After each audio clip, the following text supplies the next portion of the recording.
కొంతమంది అంటారు, ప్రభువు నమ్ముకున్న వాళ్ళకి కష్టాలు వస్తే ఏంటండి, నమ్ముకున్న వాళ్ళు బాగానే ఉన్నారు కదా.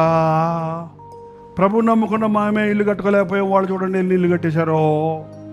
ప్రభు నమ్ముకున్నామంటే మాకు బిడ్డలే పుట్టలేదు, వాళ్ళు చూడండి నలుగురు పుట్టేశారు బాగా ముందే. భలే కంపేర్ చేసుకుంటారు కొంతమంది.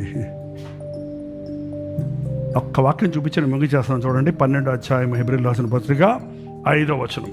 నా కుమారుడా, నా కుమారుడా, నా కుమారుడా,